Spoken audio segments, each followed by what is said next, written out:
During the American Civil War, the battlefields were not the only theater of war. Far from the roar of the cannons and the charge of bayonets, another grim reality took shape. One that was behind walls, fences, and wrought iron bars. This was the world of Civil War prison camps. Tens of thousands of captured soldiers endured some of the worst horrors imaginable. Abuse, starvation, disease, overcrowding, severe temperatures, filth, and despair. Both North and South, Union and Confederate, found themselves unprepared for the sheer number of prisoners the Civil War would generate.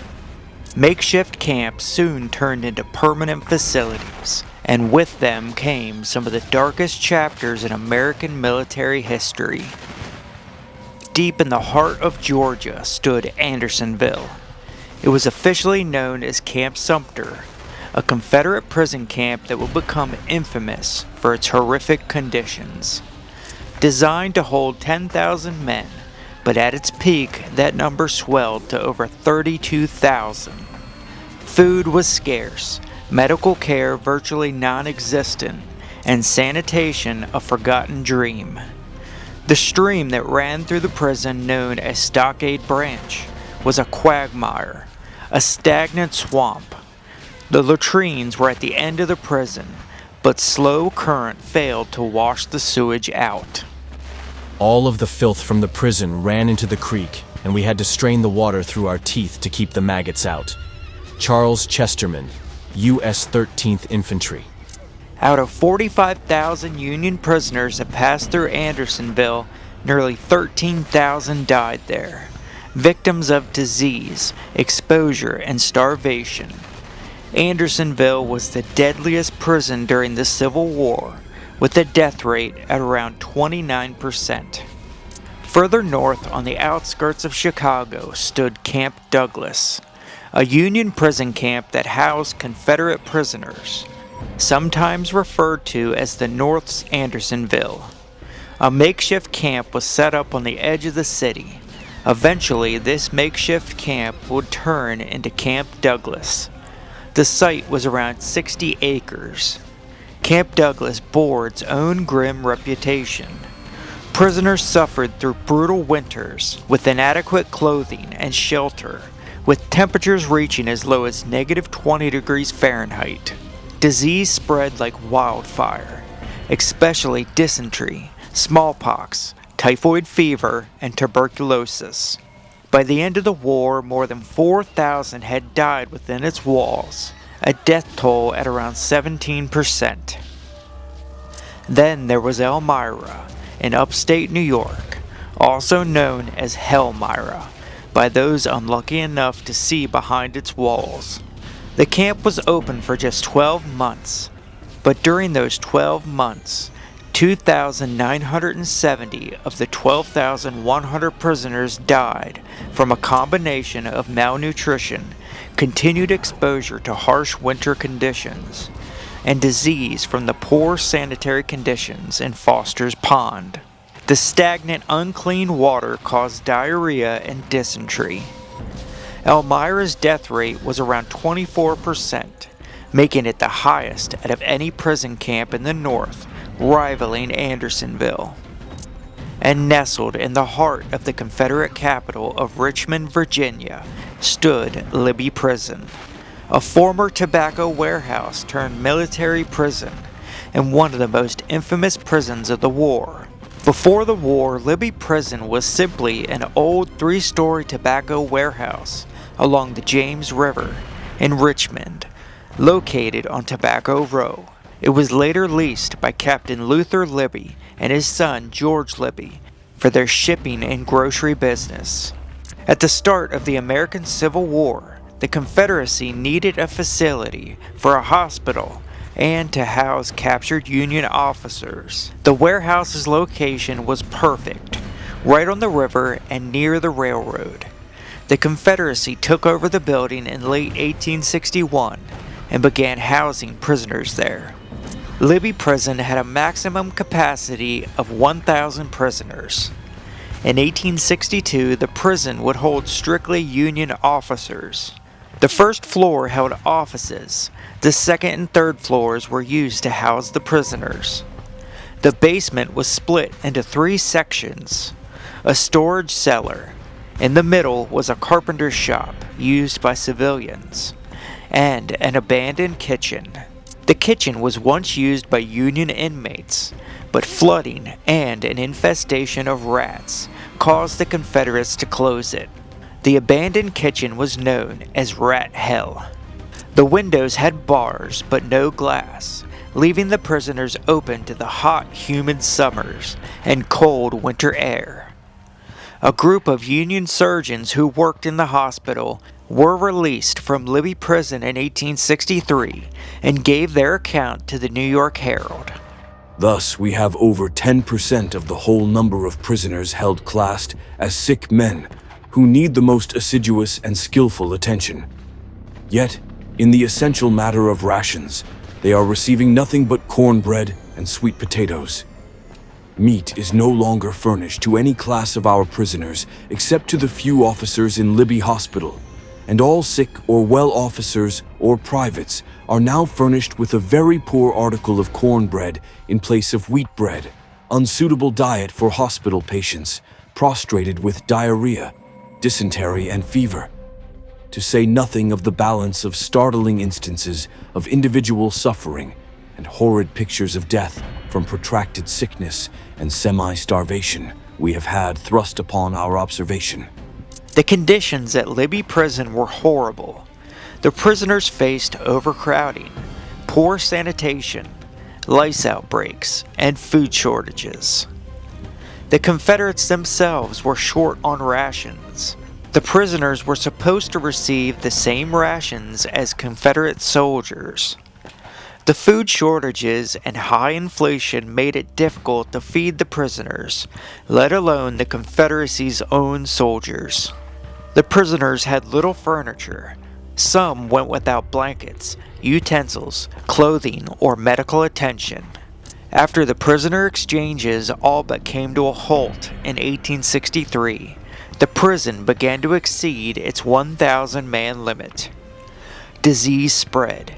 Dysentery, typhoid pneumonia, and diarrhea were common.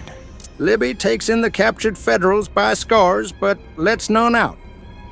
They are huddled up and jammed into every nook and corner. At the bathing troughs around the cooking stoves, everywhere there's a wrangling, jostling crowd. At night, the floor of every room they occupy in the building is covered, every square inch of it, by uneasy slumberers lying side by side and heel to head, as tightly packed as if the prison were a huge, improbable box of nocturnal sardines. After hearing about the conditions at Libby Prison, the U.S. War Department sent food and other provisions to Libby Prison in an attempt to help ensure adequate rations for the Union prisoners. The Confederates controlled and distributed the food. There were reports that a significant amount of the supplies sent by the U.S. were not reaching the Union prisoners. They ended up in the hands of Confederate soldiers. Prisoners suffered from malnutrition and starvation due to the scarcity of food. One of the largest and most successful prison escapes happened at Libby Prison. Major A.G. Hamilton and Colonel Thomas E. Rose led the escape from Libby Prison. Colonel Rose was captured at the Battle of Chickamauga and taken to Libby Prison.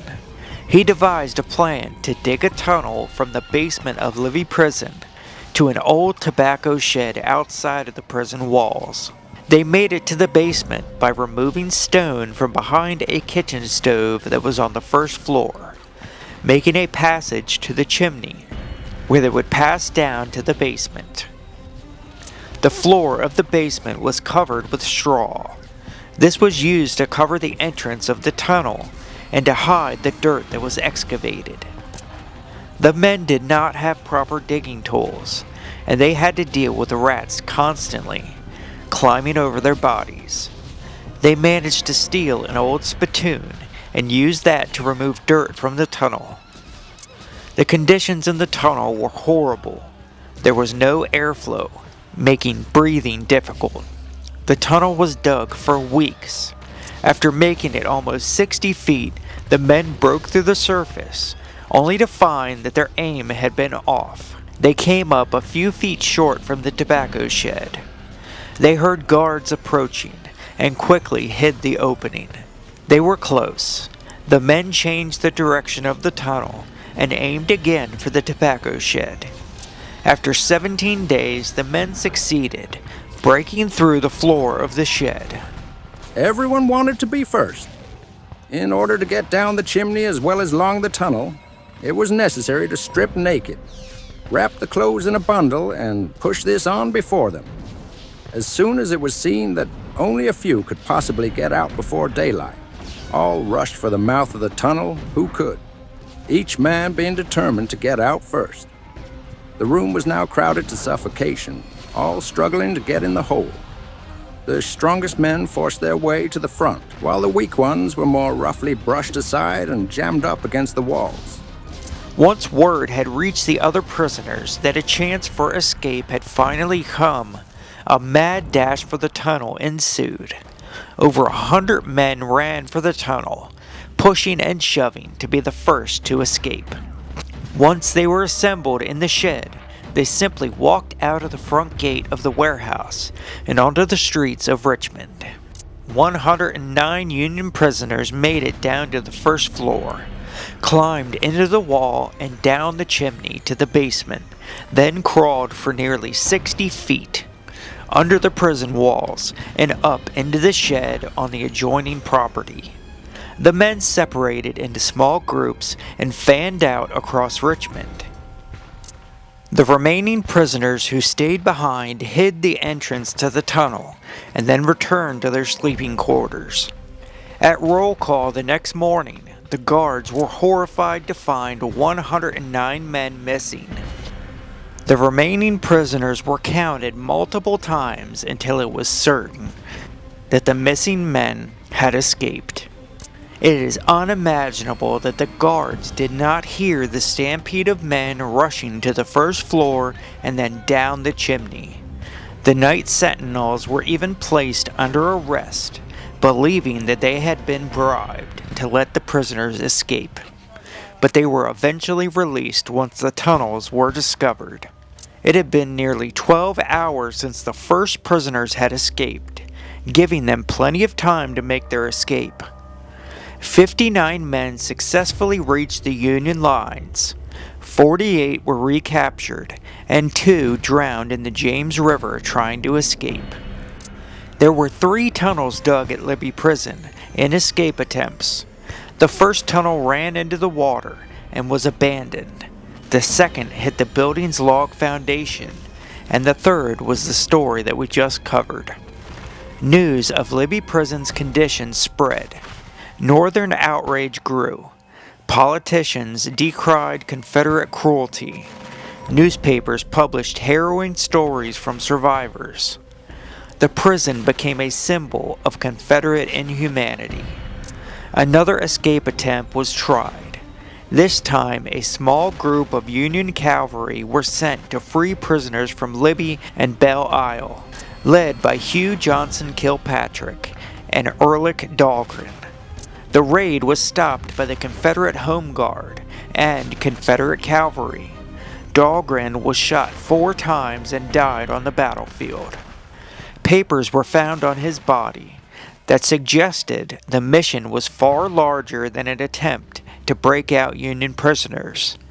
His orders were reportedly to capture and kill Confederate President Jefferson Davis, his cabinet, and to torch the city. This enraged the public, and a mob dug up his body and put it on display at the railroad depot. His wooden leg was removed and set up in a storefront window. In the spring of 1864, most of the prisoners at Libby were transferred to Georgia.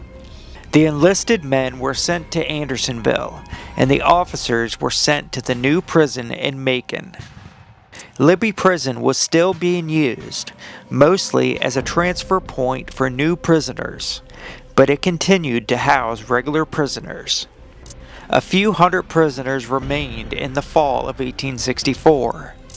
The capture of Richmond and the surrender at Appomattox on April 9, 1865, effectively ended the Civil War. This led to the eventual release of Union prisoners of war. Richmond was occupied, and Libby Prison continued to be used to house Confederate officers. In 1889, Libby Prison was dismantled and rebuilt in Chicago as a war museum. But eventually this venture failed, and in 1899 the prison was dismantled again, but this time it was sold off as scrap. Thousands of Union prisoners walked into Libby Prison, but not all of them walked out. Their letters, memoirs, and stories they left behind ensure that the darkness of that place is never forgotten. An estimated 400,000 prisoners were held at prison camps during the war. Around 56,000 died due to disease, starvation, exposure, and abuse. I want to thank you all for watching, folks. I hope you enjoyed, and we will see you on the next. Peace.